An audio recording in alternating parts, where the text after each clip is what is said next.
Hello, so it's just sort of boss Army. How you doing? Hope you're good. Hope you're fine. Hope you all beautiful. All right. So today we shall be starting by looking at Gerund. Right? I want to believe I'm pronouncing it right though. Please. All right. That it is spelled Gerund. And what does this actually mean? This is a kind of, you know, a verb that functions as a noun. That's basically what it means. So when you have it is a verb because yes, it is an action word and it has this continuous tense that is end with ing, but it takes the place of a noun in a sentence. It works as a noun. It's not serving the purpose of a verb. So in our course material, they told us that a gerund is a verbal noun that describes an action or experience and has the form of a present participle, that is the ing, okay, form. Now, they can ask you in examination to give an example of a sentence that has gerund, or they can give you sentences and ask you to pick out the one that has gerund or not. So we have a very good example here. They said the building of the bridge was a slow walk. So in that sentence, building is the gerund. Now you know building to build is an action. When you say if you say I am building, do you understand? In that sentence, building is working as a verb. Okay. But in this case, the building, that is the subject of that sentence. So it is not the verb here, right? Yes. If you are to pick a verb here, the verb will be was. Okay. It will be was. Yes. So the building of that bridge. Okay. And building is the gerund. The building of the bridge. The building of the bridge was slow work. You can give me other examples in the comment section. All right. We have some other examples of gerund, like you have words like playing, dancing, eating. All right. So mind you, the way you use it in the sentence matters. If you use it as a verb, plainly a verb, it's not gonna give you what you want. So if you say something like the playing of guitar is my hobby, all right, in that case, yes, you have gerund, right? But if you say that Shola is playing, that is not gerund. So please, I want you to draw the map the difference between the two. Okay. And then we have here it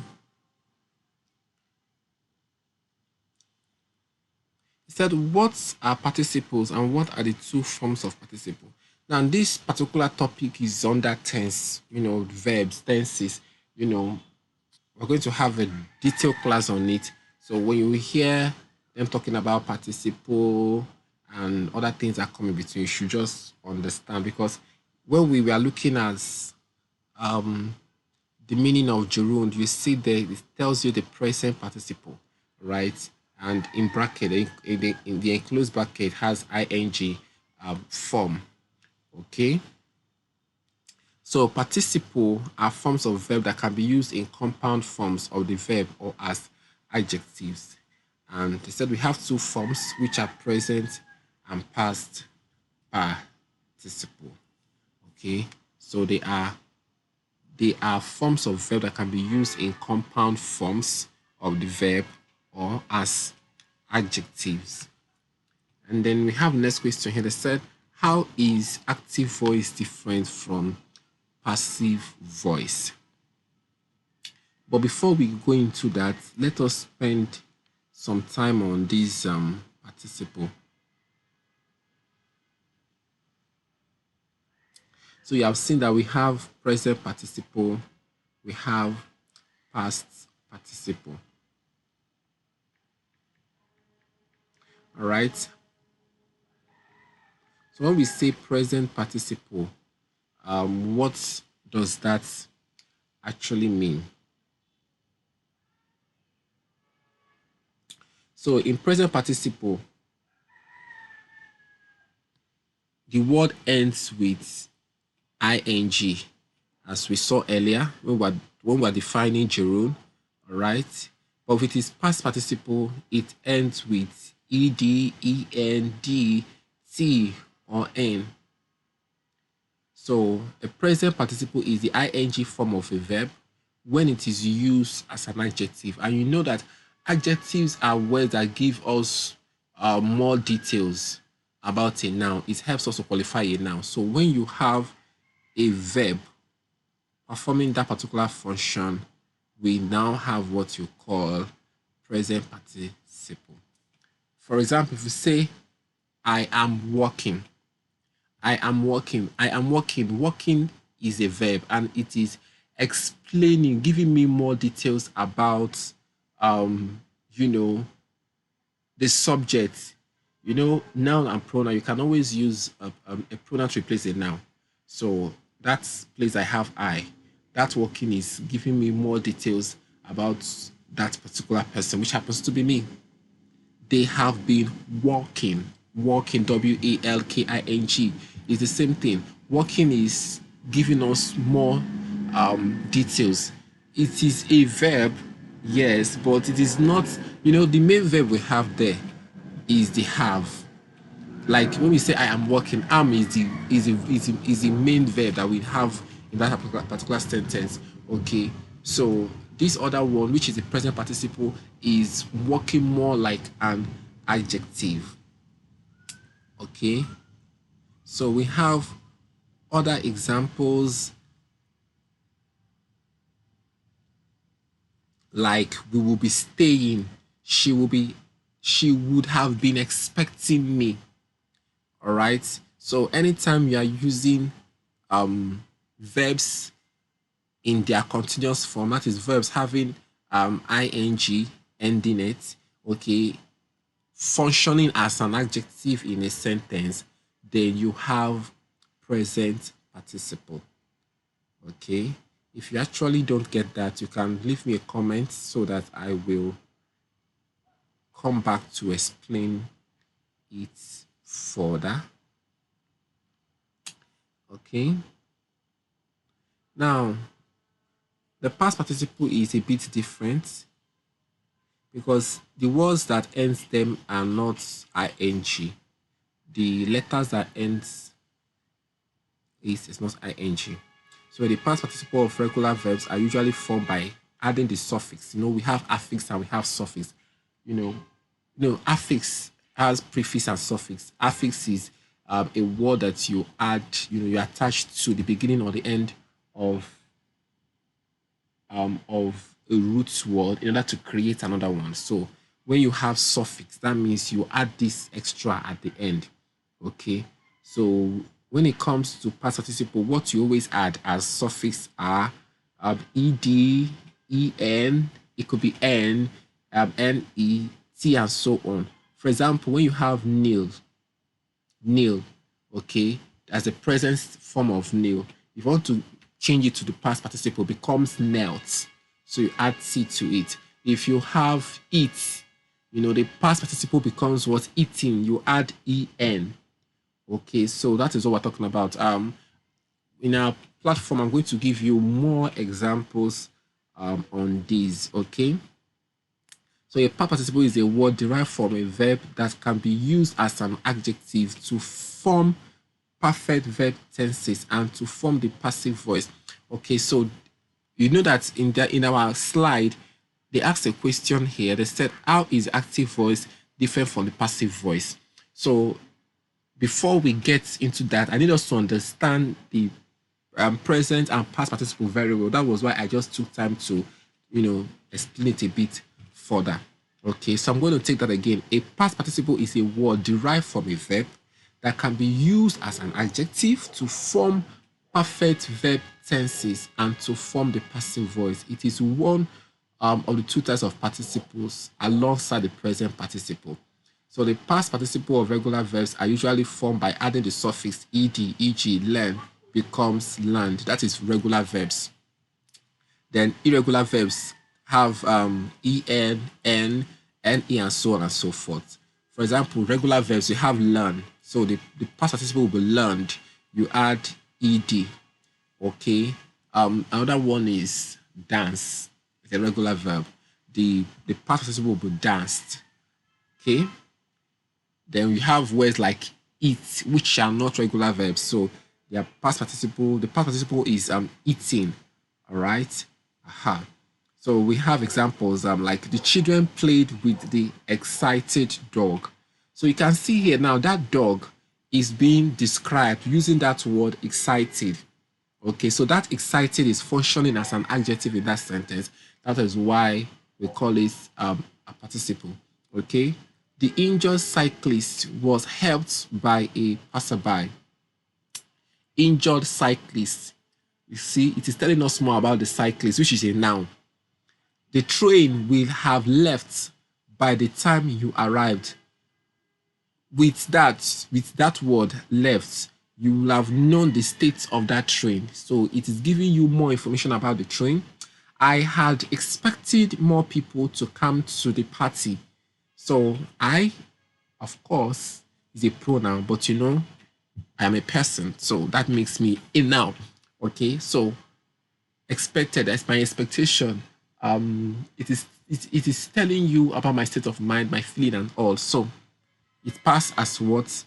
An adjective, okay? Or it functions as an adjective, making it a what? A participle, because it is a verb. It is a verb. That word, expected, is a verb, okay? But it is doing the work of an adjective in that sentence. So that's basically what you need to pick out of the two. The past participle and the present participle, they do the same thing in a sentence, but the difference is just how they are created. The present participle goes with ing as the suffix is ing. You add ing to the to the verb, whether it's regular or irregular. But if it is present participle, you add ed to regular verbs, and then you add en and so on to irregular verbs. Somebody might want to be like, what do you mean by regular and irregular verbs? Okay, so a regular verb is a verb whose conjugation follows the typical pattern or one of the typical patterns of language to which it belongs. Okay, so there is a pattern. Okay, a regular verb. When you say the word regular means it follows a unique, it flows. If the flow is the same. Okay, so irregular verbs does not follow usual rules of grammar. Okay, example, as I told you earlier, eat. Okay, the past tense is ate, and then the participle is eating. So those kind of verbs that do not really follow that regular pattern of adding ed to form their past tense and past participle are all irregular verbs. So we have a lot of them. We have bear, we have beat, we have become, we have begin. All these are irregular verbs. Okay. So how do you identify irregular verbs? Okay, if you cannot change the past tense by just adding ed or d, okay, to the end, then that verb is an irregular verb. All right, now let's go back to our slide. So here we have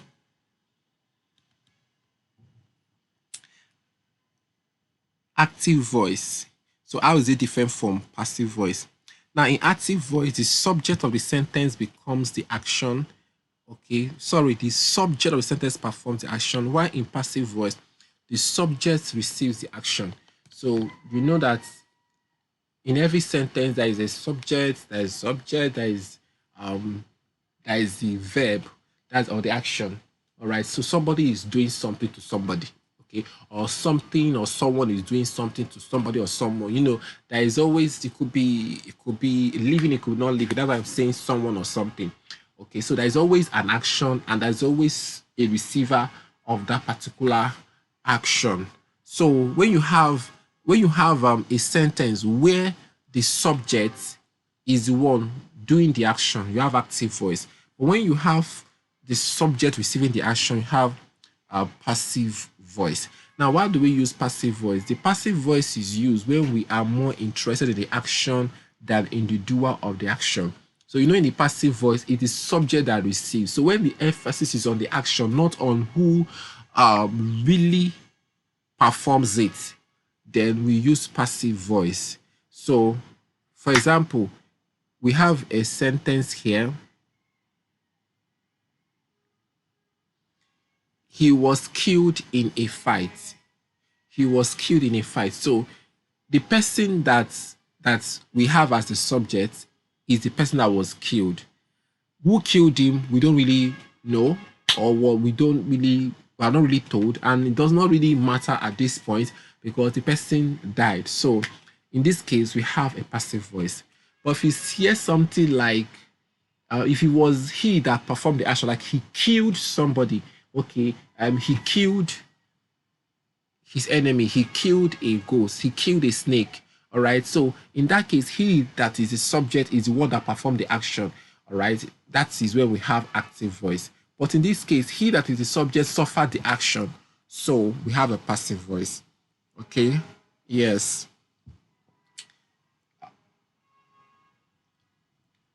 So we have something like the team was beaten, all right, or they were beaten in the match. In that case, you have passive voice. Um, he was helped. He was helped by the lady, or he was helped on his way to school. He was kidnapped on his way back from the journey, all right, or just on his way back. Just think about situations whereby the subject is the one suffering that action. So emphasis is on the action, not really on who performed the action. So that is where we are going to be stopping for today. We will have a more elaborate class to discuss it on a fuller scale. So you can always be part of that class. Just make sure you are in the right platforms to get informed when we go live. Okay, so that is the much we can take for this segment. I will be seeing you in the next video. Just make sure you subscribe, hit the notification bell, share to your friend. Let's get to that 1,000 subscribers.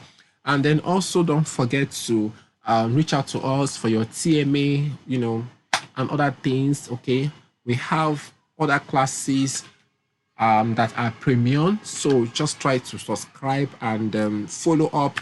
The whole thing is just for you to be built. So do not stop yourself from growing.